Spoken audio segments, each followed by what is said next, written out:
is Nur Hasana and my NPM is 078. I'm from Aerophobic class and today I will present about education, especially online learning. Before we talk about online learning, let's first understand what education is. Education is the process of gaining knowledge, skills, values, and attitudes through learning, teaching, and experience. It is very important because education helps us grow as individuals and prepares us for our future. Also, education doesn't only happen in formal places like schools or universities, but it can also happen in informal environments such as at home or in society. So basically, we learn from everything around us. After understanding education, now let's move to the main topic. Online learning is the method of education that uses the internet and digital technology in the teaching and learning process. In online learning, students and teachers don't need to meet face to face in the classroom. Instead, they can interact through online platforms such as Zoom, Google Classroom, or Google Meet.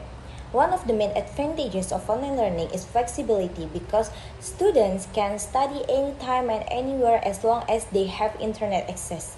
This makes learning more accessible for many people.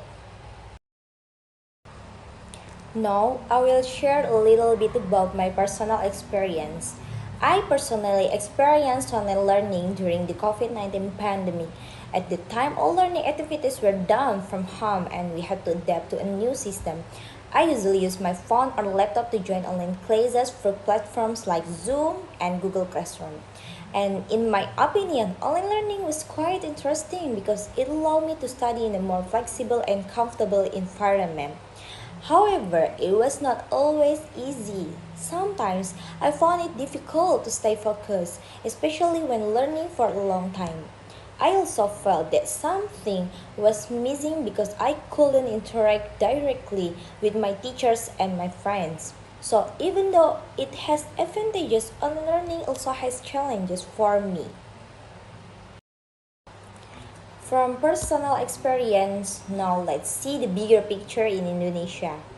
In Indonesia, online learning became very popular during the COVID-19 pandemic. At that time, the government required schools and universities to close temporarily. As a result, students from elementary school until university had to study from home using online platforms. Even after the pandemic, online learning is still used in some situations. For example, for submitting assignments, assessing learning materials, or combining with face-to-face learning, which is known as blended learning. And this shows that online learning has become an important part of the education system in Indonesia. Next, let's talk about the function of online learning. Online learning has several important functions. The first is it helps students continue learning even when they cannot attend school physically. The second is it supports independent learning because students are required to manage their own time and responsibility. The third is it provides flexibility both in terms of time and place. And the last, it gives access to many learning resources from the internet such as videos, articles, and online courses. And now, how does online learning actually work? The process of online learning is quite simple. The first step is the teacher explain the material through online platforms. And the second step is students listen carefully and take notes. After that, there is usually a discussion session, either through chat or microphone. And finally, the teacher gives assignment and students submit them online. Even though it is done virtually, the learning process is quite similar to face-to-face learning.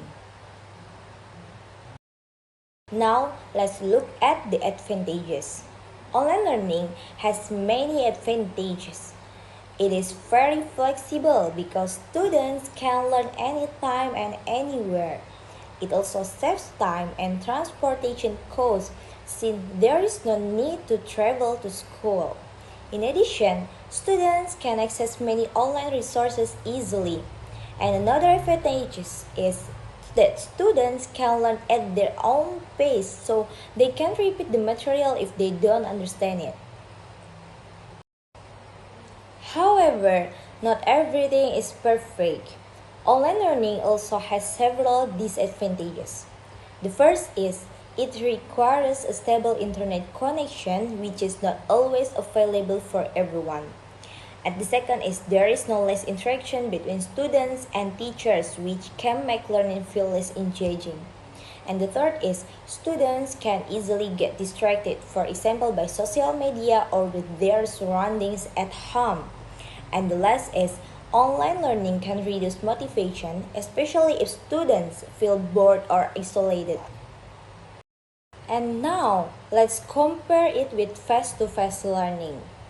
If we compare online learning and face to face learning, both have their strengths and weaknesses.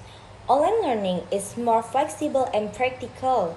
On the other hand, face to face learning is more interactive and helps students focus better. So, both methods are important and can complement each other. In conclusion, online learning has become an important part of modern education. It offers many benefits such as flexibility and easy access to learning resources. However, it also has challenges like limited interaction and dependence on internet connection. Therefore, online learning should be used wisely so that students can have a balanced and effective learning experience. That's all for my presentation. Thank you very much for your attention and see you.